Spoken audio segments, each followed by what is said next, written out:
오늘은 이방의 빛으로 삼아 이런 제목의 말씀 함께 나누겠습니다. 거짓말을 하면 안 되죠? 거짓말은 나쁜 겁니다. 그런데 때로는 거짓말을 해야 될 때도 있습니다. 탈무드에는 거짓말을 해도 용서받을 수 있는 경우가 두 가지 있다고 합니다. 첫째는 어떤 물건을 산 사람이 이 물건 어떠냐 물어볼 때 내가 보기에는 별로여도 뭐라고 그래야 돼요? 좋다. 이렇게 거짓말하라고 하는 겁니다. 두 번째는 친구의 결혼식에 참석을 해서 보니까 신부가 미인이 아니에요. 어떻게 할까요? 예쁘다. 무조건 그렇게 거짓말하는 겁니다. 여러분, 이런 지혜는 꼭 필요하죠. 늘 진심을 다 감추고 보여주고 그럴 필요는 없습니다. 그래야 인간 관계가 좋아지겠죠. 그런데 여러분, 우리가 아무리 노력을 해도 감출 수 없는 것도 있습니다. 재채기. 이거 막을 길이 없죠. 도무지 감출 방법이 없습니다. 또 좋아하는 마음, 어떤 사람이나 또 어떤 사물을 좋아할 때 나오게 되는 자연스러운 마음, 감출 길이 없습니다. 또 하나 감출 수 없는 것이 있는데 그게 뭐냐면 낙심입니다. 어떤 실망이나 또는 어떤 좌절, 그런 것으로 인해서 찾아오는 이 낙심하는 것, 이것도 감춘다고 감춰주지 않습니다. 오늘은 이 세 가지 중에서 낙심이라는 이 단어를 좀 부여잡고 함께 말씀을 나누려고 합니다. 오늘 우리가 함께 읽은 이 본문 속에 등장하는 이 이사야라는 이 선지자도 그런 비슷한 낙심을 겪었던 것으로 보입니다. 4절에 이런 고백이 나오죠. 나는 말하기를 내가 헛되이 수고하였으며 무익하게 공연히 내 힘을 다하였다. 지금까지 내가 한 모든 것이 다 헛된 것일 뿐이고 쓸모없는 짓이고 공연히 힘을 다 낭비했다라고 말합니다. 지금 이 사람이 누구입니까? 다양한 해석이 있지만 일단 우리는 이사야라고 생각을 해봅시다. 이사야는 정말 위대하고 걸출한 영적인 예언자였습니다. 또한 뛰어난 말씀의 설교자였고 동시에 세상을 향하여 비평하고 분석할 줄 아는 뛰어난 사회 비평가였습니다. 그렇게 뛰어난 사람이었던 하나님의 사람 이사야도 낙심을 하더라는 말이에요. 이사야가 낙심할 수 있다면 우리가 신앙생활하거나 또는 가정에서 일터에서 사업장에서 낙심하는 일이 있을까요? 없을까요? 우리도 때로 낙심할 수 있다라는 말입니다. 마음이 그냥 쿵 하고 내려앉은 채 모든 것을 던져버리고 어디론가 사라져버리고 숨어버리고 싶은 그런 마음이 들 때가 왜 없겠습니까? 그렇다면 오늘 본문 속에 나오는 이 이사야라는 사람은, 이 예언자는 왜 낙심하게 되었을까요? 이 배경이 이렇습니다. 하나님의 백성인 이스라엘이라는 이 나라가 바벨론이라는 커다란 제국에 의하여 망하게 되었습니다. 도시가 완전히 폐허가 되어버렸고 집들이 무너지고 일터가 사라지고 모든 경제와 사회의 시스템이 무너져 버렸습니다. 심지어는 하나님을 예배하던 성전도 무너진 채 남은 것이 하나도 없게 되었습니다. 게다가 수많은 사람들이 이제는 포로가 되어서 바벨론에 끌려가게 되었습니다. 그러니 세상의 다른 사람들이 무시합니다. 야, 니네 꼴 좋다. 하나님 믿고 산다고 깝죽대더니 그래 그것이 뭐냐? 이제는 완전히 망했구나 놀리는 겁니다. 그렇게 많은 사람들이 고향을 떠나서 바벨론으로 끌려갔습니다. 이방의 땅 바벨론의 포로로 잡혀간 이스라엘 사람들은 하나님에게 묻습니다. 하나님, 여전히 우리는 하나님의 백성입니까? 아니면 버림받은 것입니까? 하나님, 저 가나안 땅은 여전히 우리에게 주신 약속의 땅입니까? 아니면 잃어버린 땅입니까? 우리는 여전히 하나님을 신뢰해야 합니까? 아니면 다른 신을 찾아야 합니까? 아마 자신들의 신앙 정체성에 대해서, 민족의 정체성에 대해서 질문하고 또 질문했겠죠. 이사야가 왜 낙심을 했겠습니까? 사실 이사야는 바로 이런 일이 일어나지 않도록 자신의 나라를 부여잡고 민족을 부여잡고 그 사회와 정치와 경제와 교회를 부여잡고 그렇게 열심히 부르짖었는데, 그렇게 열심히 사역을 했는데 자신의 모든 노력은 물거품이 되어버리고 결국 나라가 망해버렸다라는 말입니다. 그러니 자신의 인생 전체를 바쳤음에도 불구하고 결과가 이렇게 엉망이 되어버린 현실 앞에서 이사야는 실망하게 되고 낙심하고 말았습니다. 내가 그렇게 최선을 다해서 노력했음에도 불구하고 그 모든 악한 일들을 막을 수가 없었고 결국 나라가 망해버렸다는 사실 때문에 이사야는 절망하고 완전히 실망한 것이죠. 여러분 혹시 이런 낙심을 경험해 보신 적 있으십니까? 혹시 지금 이 예배 자리에 나와서 하나님을 예배하는데 바로 이런 낙심하는 마음 때문에 힘겨워하면서 눈물을 흘리고 계시지는 않습니까? 내가 그렇게 최선을 다해서 사업을 일구고 열심히 노력했건만 하나도 결과가 없이 그대로 산업이 무너져버려 낙심하셨습니까? 남편과 아내와 자녀들과 부모님을 주님께로 인도하기 위해서, 전도하기 위해서 그렇게 많은 노력을 했음에도 불구하고 여전히 신앙생활에 핍박을 당함으로 인해 낙심하셨습니까? 교회에서 최선을 다해서 봉사하고 섬기고 노력을 했음에도 불구하고 아무도 알아주지 않고 목에 빨대가 꽂힌 것 같아서 낙심하셨습니까? 혹시 온몸을 불태워 내 젊음을 태워서 회사를 섬겼는데 회사가 나를 알아주지 않아 오히려 명예퇴직을 권고당하는 바람에 낙심하고 실망하셨습니까? 이 나라가 새롭게 되기를 원하는 마음으로 촛불을 들었는데 결과가 아무것도 제대로 나오지 않는 것 같아 답답한 마음에 이 자리에 앉아 계십니까? 여러분, 우리도 이사야처럼 때로 답답한 일을 만나고 무언가 결과가 손에 쥐어지지 않을 때 낙심하고 실망할 수밖에 없습니다. 그것은 누구에게나 있을 수 있는 일입니다. 이렇게 낙심한 상태에 있는 이사야를 향하여, 그리고 바벨론에 이제 종으로 끌려간 채 완전히 폐허가 되어버린 그런 삶을 살고 있는 이스라엘을 향하여 하나님께서는 어떤 이야기를 들려주실까요? 이렇게 처참하게 낙심한 채 무너져 있는 공동체를 바라보며 하나님께서는 무슨 이야기를 들려주십니까? 우리가 함께 읽은 본문의 1절은 이렇게 시작합니다. 섬들아 내게 들으라, 먼 곳 백성들아 귀를 기울이라. 이게 무슨 이야기입니까? 이사야를 통하여 하나님께서 낙심하고 무너져 있는 이스라엘 공동체를 향하여 말씀을 하셔야 하는데 이 말씀이 다소 의외입니다. 왜냐하면 이스라엘아 들으라 이렇게 선포를 하고 외쳐야 할 것 같은데 지금 이사야의 외침이 섬들아 내게 들으라, 먼 곳 백성들아 귀를 기울이라 이렇게 말하고 있기 때문입니다. 이게 무슨 말이죠? 지금부터 들려지는 이야기는 무너져서 낙심하고 힘겨워하는 이스라엘이라는 나라를 향한 메시지가 아니라 그들을 뛰어넘어 저기 멀리 있는 섬나라를 향하여, 그리고 멀리 있는 저 이방의 땅을 향하여 그들이 꼭 들어야 할 메시지라고 말하고 있기 때문입니다. 이 점을 우리가 주목할 필요가 있습니다.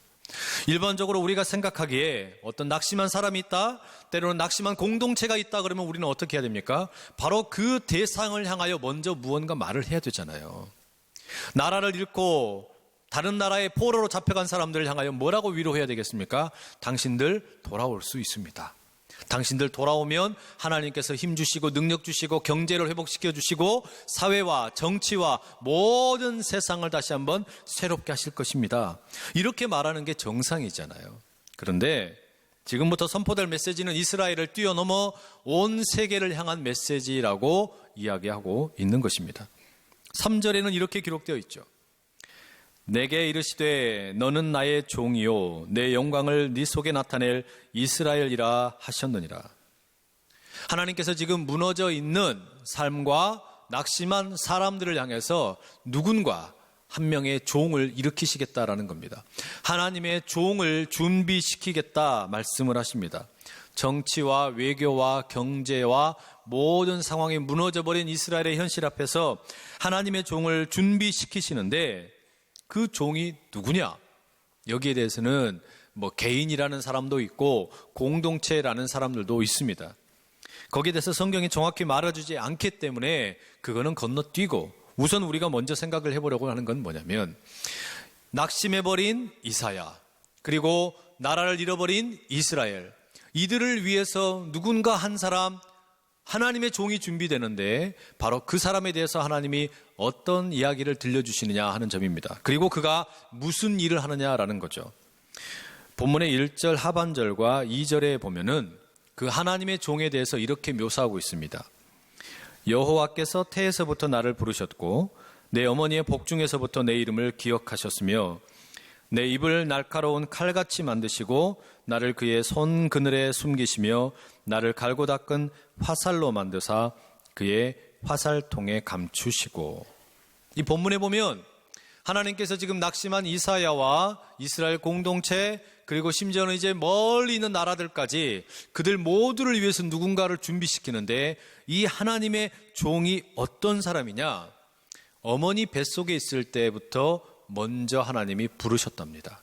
그리고 택하셨답니다. 달리 말하면 아직 뭔가 형체가 만들어지지도 않았는데, 존재가 생겨나지도 않았는데도 불구하고 벌써 하나님이 부르신 겁니다. 게다가 입을 칼처럼 날카롭게 만드신 후에는 손 그늘에다가 숨기시고, 또 화살처럼 만드신 후에는 화살통에다가 감추어 두셨습니다. 여기에 여러분, 이 하나님의 종의 몇 가지 특징이 나오죠. 그 첫째가 뭐냐면, 아무도 이 하나님의 종에 대해서 주목하지 않았습니다. 아무도 별로 관심을 두지 않은 볼품없는 존재라는 말입니다. 두 번째 특징은 그렇게 볼품없는 존재인데 하나님께서 주목하시고 부르시고 택하셨다라는 사실입니다. 그리고 세 번째는요, 바로 그 사람을 칼처럼 또 화살처럼 날카롭게 만드신 후에 감추어 두셨습니다. 이를테면 지금 이 하나님의 종은 비밀병기라고 할 수 있습니다. 무언가 중요한 때에 쓰기 위해서 지금 준비시키고 있는 비밀병기입니다. 하나님의 영광을 위해, 그리고 온 세계를 위해 때가 되면 사용하시려고 아무도 주목하지 않았고 아무도 별로 관심을 두지 않았던 존재이지만, 하나님은 먼저 택하셨고 부르셔서 다듬으셔서 무기로 만드신 후에 숨겨두셨다가 하나님의 영광을 위해 꺼내어 쓰시겠다라는 말입니다. 여러분, 하나님의 비밀병기로 이렇게 쓰임받으실 수 있기를 축복합니다.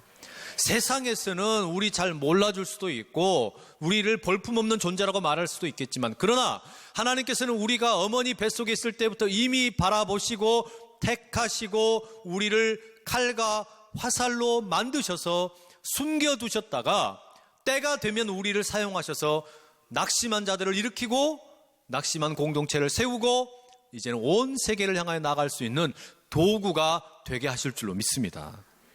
성경에는 이런 이야기가 가득하잖아요. 볼품없는 사람을 사용하셔서 하나님의 영광을 드러나게 하시는 겁니다. 여호수아 2장에 등장하는 여리고성의 기생 라합, 사람들로부터 무시당하는 볼품없는 인생이었지만 이스라엘의 정탐꾼들을 숨겨주었다가 어떻게 됩니까? 예수 그리스도의 족보에 이름을 올리게 되죠. 골리앗을 이겼던 그 다윗이라는 소년은 어떻습니까? 아버지였던 이새로부터도 인정받지 못했던 볼품없는 인생이었지만 이후에 하나님께서 들어 사용하시니까 가장 위대한 이스라엘의 최고의 임금이 되었습니다. 이런 인물들의 공통점이 뭐냐? 세상은 모릅니다. 세상은 이들이 누구인지를 몰라요. 볼품없다고 생각을 해요. 그러나 하나님께서 택하셔서 다듬으셔서 비밀병기 만드셔서 나중에 결국 귀하고 아름답게 사용하신다는 점, 바로 그 은혜가 이제 오늘 우리에게도 임하기를 간절히 축복합니다. 이런 비밀병기 하나님의 종에 대해서 7절은 뭐라고 말합니까? 이렇게 이야기하죠. 이스라엘의 구속자, 이스라엘의 거룩한 이이신 여호와께서 사람에게 멸시를 당하는 자, 백성에게 미움을 받는 자, 관원들에게 종이 된 자에게 이같이 이르시되 왕들이 보고 일어서며 고관들이 경배하리니 이는 이스라엘의 거룩하시니 신실하신 여호와 그가 너를 택하였음이니라. 이 뭐라고 말해요?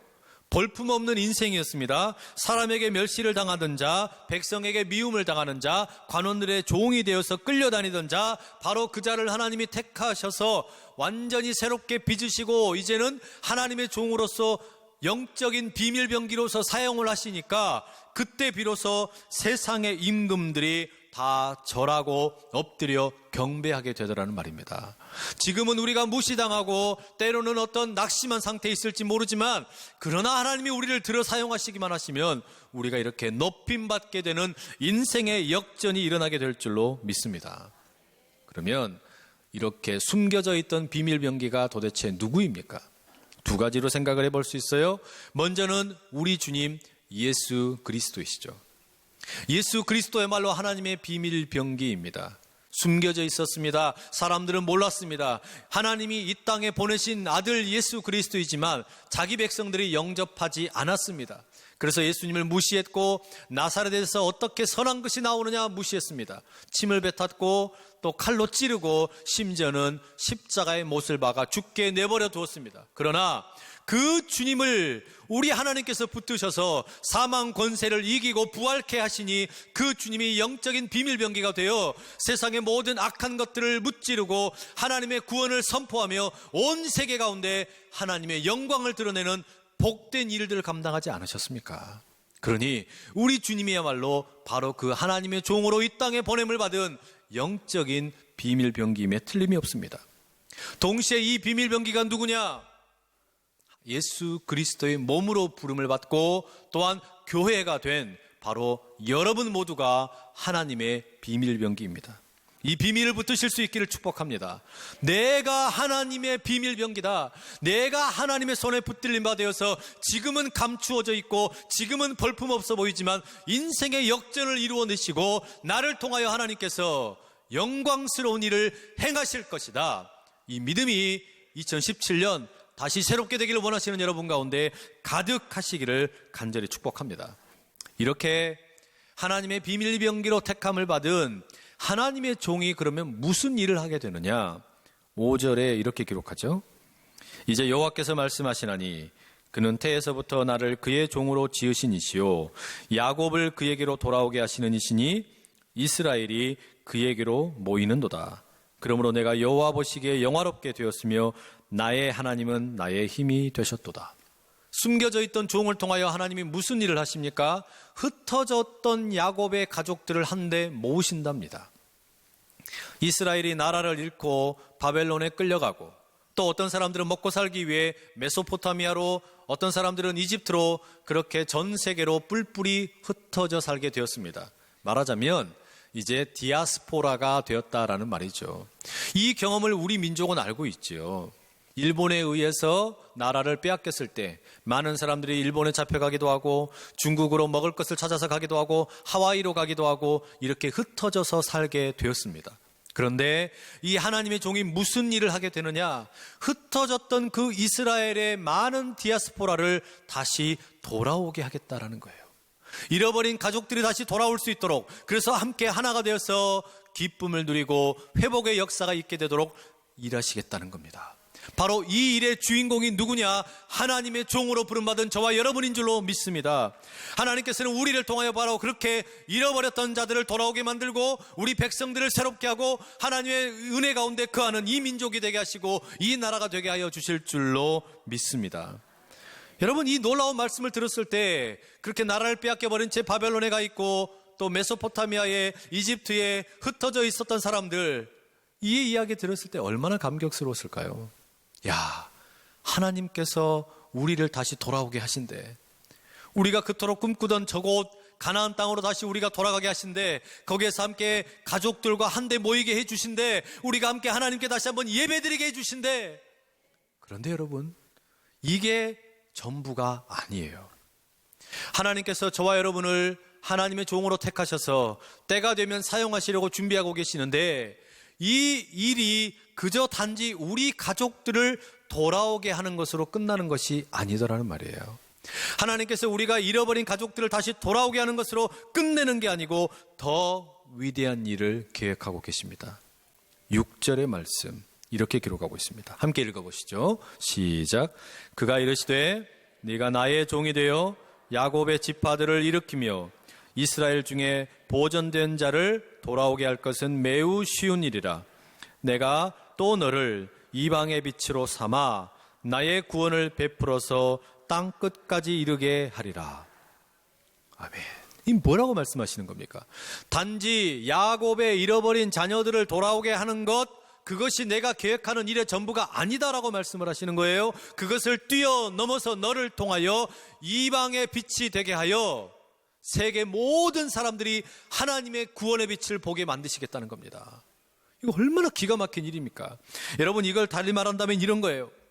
우리는 때로 건강이 어려워졌을 때 하나님 이 건강 회복되게 해주세요. 그런데 그게 전부가 아니라는 겁니다. 내 산업이 어려워져서 실망하고 낙심하고 있을 때 우리의 실망한 그 마음을 위로하시면서 사업을 새롭게 하시고 대박나게 하시고 복의 복을 부어주시는데 그게 전부가 아니라는 거예요. 자녀들이 교회를 떠나버리고 믿음의 가족이 하나 되지 못한 채 살아가고 있어서 가족들이 돌아오기를 원하여 기도하는데 그 기도가 전부가 아니라고 말씀하시는 거예요. 내 잃어버린 첫사랑을 회복하고 싶고 첫 믿음을 회복하고 싶어서 하나님께 간절히 매달리며 나를 새롭게 해주십시오 기도하는데 그게 전부가 아니라고 말씀하시는 거예요. 우리 성전을 빨리 봉헌할 수 있도록 주여 우리에게 은혜를 주십시오, 우리가 이 봉헌을 속히 할 수 있도록 도와주십시오 기도하는데 그게 전부가 아니라고 말씀하시는 거예요. 오히려 그런 것은 뭐라고 말씀하십니까? 쉬운 일이래요. 아무것도 아니라고 말하는 거예요. 내 몸의 건강 회복하는 거 아무것도 아니고, 우리의 산업이 복을 받는 것도 아무것도 아니고, 떠나버린 가족들이 돌아오는 것도 아무것도 아니고, 이 성전 봉헌하는 것도 아무것도 아니고, 그것보다 더 크고 위대하고 원대한 일을 지금 하나님이 행하시겠다고 말씀을 들려주십니다. 그게 뭡니까? 우리를 통해서 세상 모두가 하나님의 영광을 보게 하시겠다라는 거예요. 이건 여러분 사실은 아브라함에게 주셨던 하나님의 명령이었습니다. 하나님께서 아브라함을 처음 부르셨을 때, 이스라엘을 부르셨을 때 하나님의 계획이 무엇이었습니까? 너는 복이 될지라. 너는 복이 될 것이다. 너는 복덩어리가 될 것이다. 그런데 바로 너가 복이 되어서 무슨 일이 생기느냐? 땅의 모든 족속이 너로 인하여 또한 복을 누리게 될 것이다. 이게 하나님께서 아브라함을 부르시고 이스라엘을 부르신 목적이요 계획이었습니다. 이것은 오늘 교회를 향한 하나님의 뜻이기도 합니다. 교회가 그저 우리끼리 잘 먹고 잘 살고 내 가정만 잘 되고 내 자녀만 잘 되고 내 산업만 잘 되고 우리끼리만 잘 되는 우리의 지경 안에 머물러 있기를 원하면 하나님께서는 또 다른 바벨론을 사용하셔서 우리에게 채찍하실지도 모릅니다. 그러니 우리가 깨달아야 할 것이 무엇입니까? 내가 아브라함의 영적인 후손이라면, 내가 하나님의 교회로 부름받았다면, 하나님께서 지금 나를 통하여 원하시는 것은 내 가정이 새로워지고 내 몸이 회복이 되고 내 산업이 부흥이 되고 내 첫 믿음 첫사랑을 회복하는 것, 이런 것은 정말 작은 것이고 이런 것은 아무것도 아니고 나를 복덩어리로 만드셔서 땅의 모든 족속이 복받기를 원하시는 그 하나님의 도구로 귀하게 쓰임 받으실 수 있기를 간절히 축복합니다. 이게 우리가 나갈 길이라는 말이죠. 하나님이 이것을 원하신다는 말이죠. 우리가 다시 새롭게 된다는 거, 우리가 다시 새롭게 되어서 무엇을 하게 원하시는 겁니까? 내가 새로워져서 세상 모든 민족들이 복을 받을 수 있도록 하나님께서 여러분에게 복을 부어주시기를 원하신다면 내 안에만 복이 머물기를 사모하지 마시고 내가 복의 통로가 되어서 세계 열방에 흘려보내는 선교의 위대한 눈을 뜨실 수 있기를 간절히 축복합니다. 며칠 전에 이런 신문기사를 하나 읽었어요. 중국의 선양이라는 땅에 살고 있는 70세 노인 캉 할아버지라는 분의 이야기였습니다. 이분은 눈이 오면 날마다 길에 나가서 그 눈을 쓸고 닦는답니다. 자기의 거하는 집의 장소가 아님에도 불구하고 눈길을 치우는 거예요. 왜 그런가 봤더니 1998년에 그 길에서 아들이 내리막길을 내려오다가 속도를 제어하지 못하고 교통사고를 당해 죽었습니다. 그런데 이 일로 인해서 얼마나 낙심을 했겠어요? 마음이 얼마나 아팠겠어요? 사랑하는 자녀를 잃어버렸으니 그 마음이 얼마나 가슴 아프고 고통스러웠겠습니까? 그런데 이 할아버지가 2년이 지난 뒤부터 그 도로에 나와서 눈만 오면 땅을 쓰는 겁니다. 왜요? 아들처럼 또 다른 사람이 사고당하지 않을까봐, 사고당하는 그런 일이 생길까봐 걱정되어서 눈이 오면 잠을 못 자겠다는 겁니다. 그래서 나가서 그 눈을 치우고 다른 사람들이 올 수 있는 길을 준비시킨다는 겁니다. 여러분, 우리가 하나님의 복덩어리가 되고 세계 모든 민족들이 하나님의 그 복을 누리도록 준비되는 복의 통로가 된다는 게 무엇입니까? 바로 이런 거 아니겠어요?